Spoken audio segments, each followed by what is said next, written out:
Welcome to Relationships as Spiritual Practice, Bridging the Secular and Spiritual. With your host, LaShelle founder of Mindful Compassionate Dialogue and Wise Heart PDX. Hello, thank you for being here. Today, I would like to enter into this realm of spiritual practice, specifically as it relates to identity and meaning.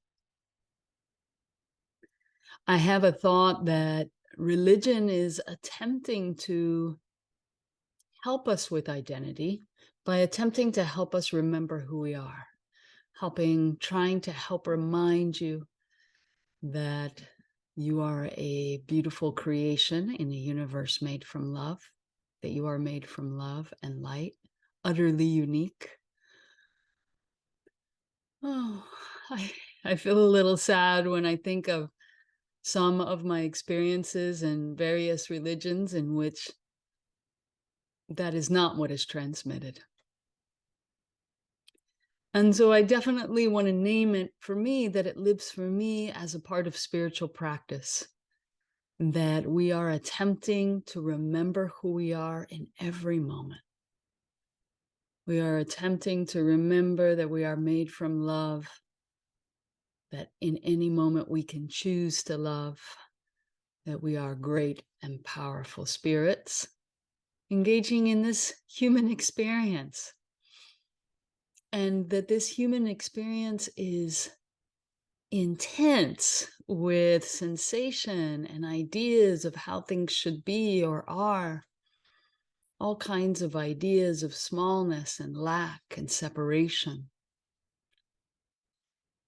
And so it's easy to forget that you're an amazing, unique creation of the universe. And when we forget, it's kind of like, it's one way we could define reactivity, that reactivity is a sort of forgetting. And that when you're in the trance of forgetting, you imagine that you could be separated from love. You imagine that you can't have love unless some specific person gives it to you in a specific way. You forget that in any moment you can choose to love them. I don't say that lightly. I recognize that that is a deep practice to maintain that perspective. And at the same time, there's a simplicity to it. So I want to transmit both things. There's a simplicity to remembering, oh, wait a second, I could love them. And at the same time, to say that and to have something open requires a practice. A practice of sending love to others. In Buddhism, we call it metta practice or loving kindness practice. Thich Nhat Hanh has a number of practices that are very simple in that realm. Or maybe in Christianity, it's called praying for someone, and so on. Every particular religion has its version there. And regardless of whether you're in a religion or not, there is that simple practice of cultivating access to your capacity to love, which often can begin with pets or plants, right? In really simple ways that aren't so challenging. And as you cultivate that deep sense of, oh, I can choose to love in any moment, I have access to that felt sense of love. Then you start to evolve in your capacity. You start to be able to love someone while not enjoying their behavior. You have the capacity to love someone without dropping your own boundaries about what works for you and what doesn't. So that's something that you can grow in a spiritual practice. And it sits on that very firm sense of identity that I am made from love. When you say to yourself, I am made from love, and you begin to know it in every cell in your being, that access opens more and more and more. Maybe we could say that's a form of spiritual identity. And I'm using the word love. Words are only useful in so much as they give you access. So you might choose different words that allow you to enter that sense of flow and expansiveness, a sense of your own goodness and greatness and uniqueness. When we forget that identity, we also forget that other people are great spirits created unique in the universe from love.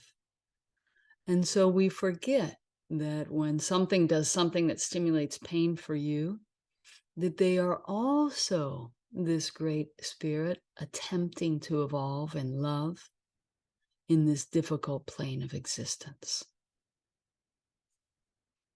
And perhaps they chose this challenge. I believe we choose this challenge, but it doesn't hinge on whether you believe that or not. Just to remember that that person also wants to live from love. Even though their strategies might be incredibly tragic, they might be incredibly lost. When you remember that about someone else, you support them. The energy of your knowing, the power of your thought and your remembering that person also is a beautiful creation of the universe attempting to evolve in love.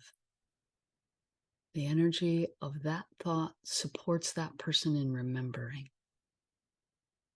It's incredibly powerful.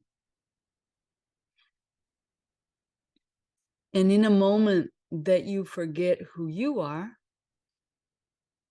you also forget that you are not your challenging experiences, that you are not your hurt, your disappointment, your grief, your back pain, your illness, your disease, your whatever you call your failures. You are not these things.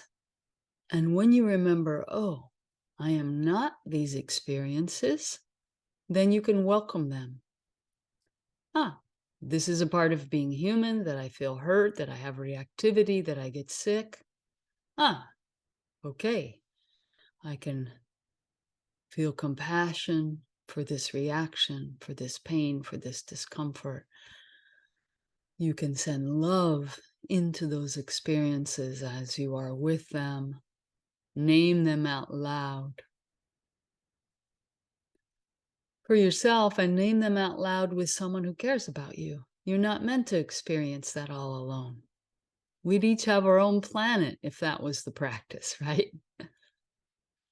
You're meant to express those experiences so someone else can offer you a smile, touch, compassion.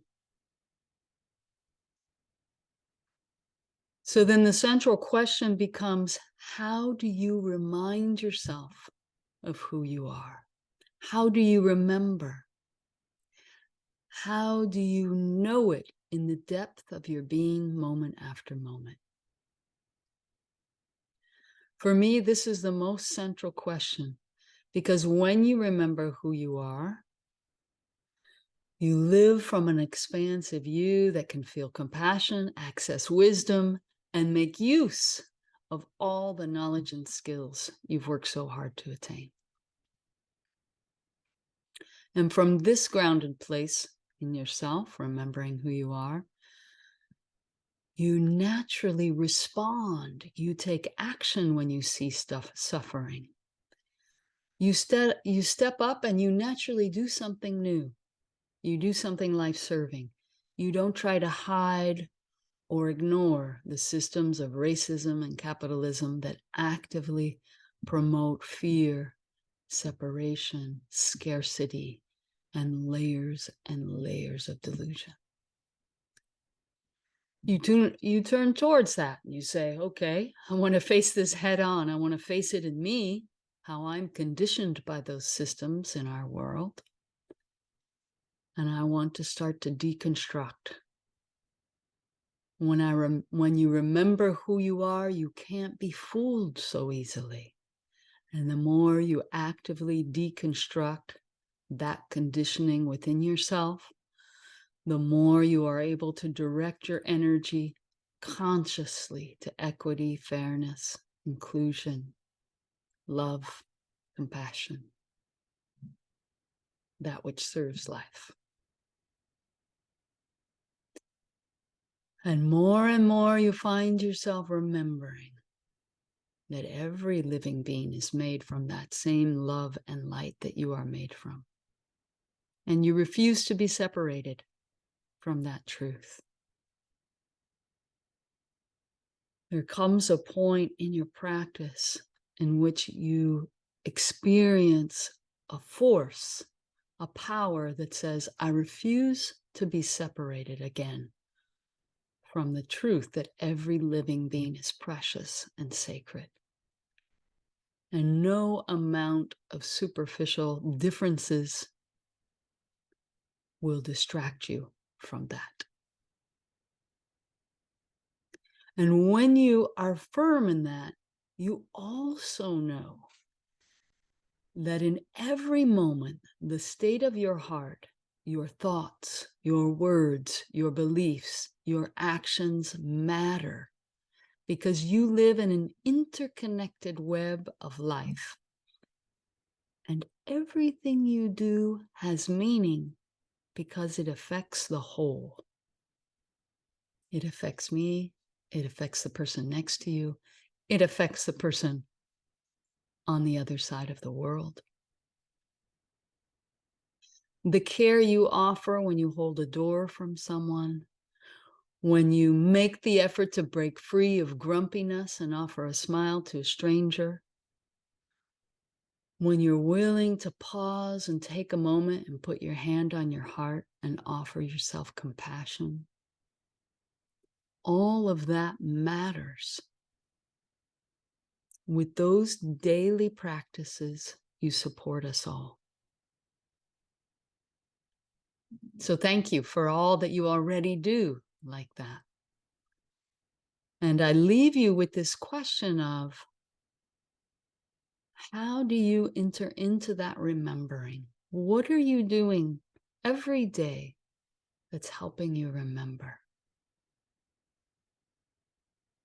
And it could be anything that helps you, right? We have all these traditional examples from religions like prayer, meditation, bowing practice, participating in a spiritual community, lighting incense, right? Rituals of various sorts. Those are only meaningful if they're meaningful for you. What is it for you? Sitting with a flower, watching how the wind moves the grass, how the sunlight reflects off the leaves and the trees, listening to the sound of the birds, noticing how the sun glistens off the wings of the crow playing in your front yard. Really being present with your pet, looking into their eyes. Taking time to listen to your child's story about a video game. What is it for you? What helps you remember that you are incredibly unique, completely made from love and light, great and powerful? Thank you for being with me today. I sincerely hope that this is a contribution to your life, that this serves you in some way. Radiating love from my heart to yours.